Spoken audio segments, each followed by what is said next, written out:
It is the 20th of June 2014 and this is the 8th development day, so this is the 8th development vlog for Globebreaker version 2. I'm actually recording this video and probably will be uploaded as well on the actual day of development, at least in the UK it'll be uploaded. That's where we are. I don't know whatever country you're in, it may or may not be. But okay, so let's just show you what we've been doing. Was not able to implement all the tasks and features that I wanted to do from the previous development vlog. There was 6 in total. I was only able to do 2 and it was so tedious. The ones that I did, they had to be done, but they were just so tedious. But okay, let's just get to it. In the Brick Manager, modified the construct tasks. Instead of just looping through it and then just assigning what you got from level pattern to the level array, now it's no longer a number. It is also implemented all the other levels, or the plist I should say, created them. It is a string, and the first part of the string is the brick command and the second part is the brick type. So single, double and solid. Let's try and find a solid so you can see. So yeah, grey solid. So back to Brick Manager.cpp. Yeah, so in here we just loop through it and then we just check what type of string it is. First of all, we was having some issues when we was actually trying to do this. It wasn't working. We was trying to compare essentially this here, the get and there was a do, and we did the get C string again on this. We're trying to compare that to a local string that we are creating, and we was getting the get C string on that. Just wasn't working, which was so annoying. But we CC logging the strings out that we was trying to compare, and they were the same. But then we came across this method called compare. Couldn't get this one to work either, but then we figured out that this method, when you compare the value inside to this value, what it doesn't actually, we thought it just returns maybe true or false, or is an integer, maybe 1 and 0, 1 or 0, depending on whether, let's say 1 being they compare the same as in they're the same, 1, 0, they're not the same. But what it does actually is when it compares it, you'll be 0 if they're the same, and otherwise you'll return a number to tell you the number of differences, character differences. And so the easiest way to do it is just, if it equals zeros, then it's exactly the same.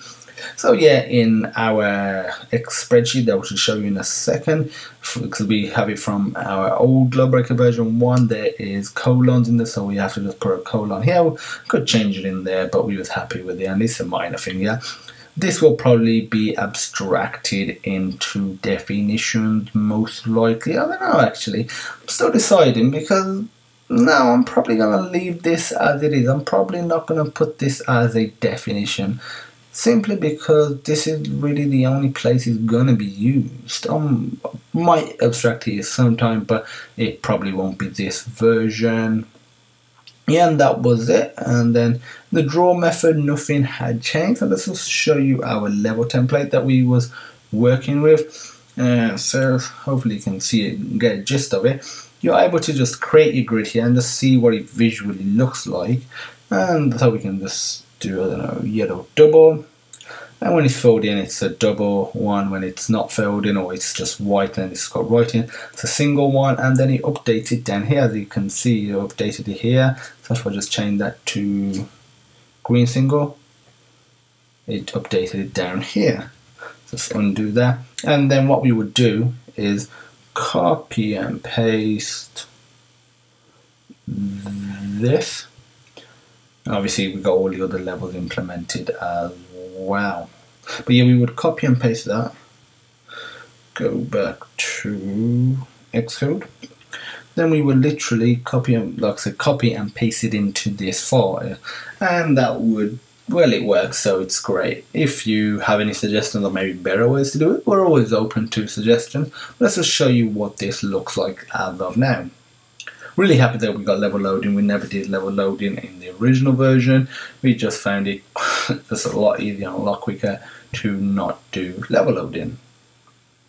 So when we click play, we've got this level, which people have pointed out, it sort of looks like the England flag. And yeah, we did actually realize when we created it, it sort of looked like the England flag. That's not really what we were necessarily going for, but yeah, just again, just one of those things. But yeah, it's loaded the level A-OK. So today's tasks were create the template which I have in Chrome, and then create the 25 different levels, which I have done, but didn't do anything else apart from that. I was supposed to be adding physics bodies for each brick, deleting and removing a brick when a ball collides with it, moving paddle based on touch, so some gameplay is sort of in there, and then when the user has destroyed all the bricks, go to game win, and also create the game win screen as well.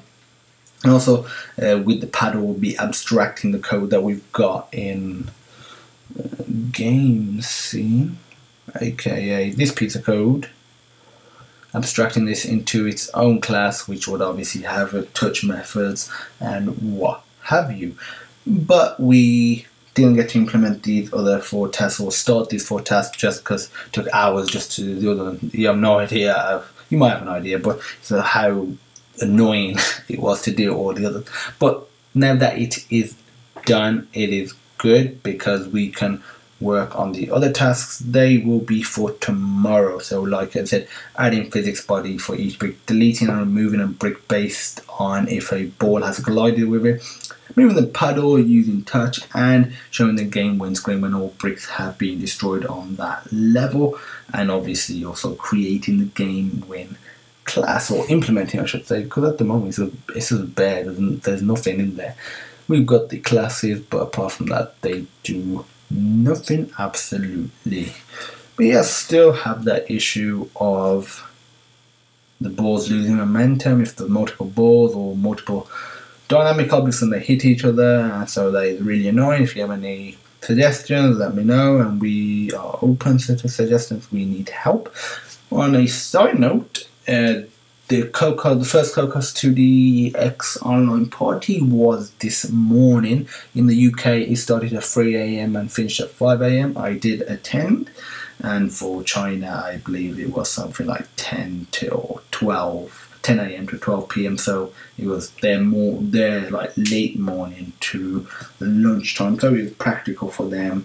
And for us it was late, but no, it was good. It was out to get our points across of what we would like to see in Cocos 2DX, and so was many other users. And as a direct result, we have obviously been able to talk to other users, which has been fantastic. Being able to talk to yourselves, and yourselves have been able to message us as well. So yeah, just actually comment and let me know if you attended the Cocos 2D online party. 1 or 2 people have said they did, some people that do watch the video, so it'd be great to know how many of you attended. And even if you didn't comment, perhaps you were just watching the forum. But yeah, that's it for this development vlog. Thank you for watching, and I hope you have a nice day.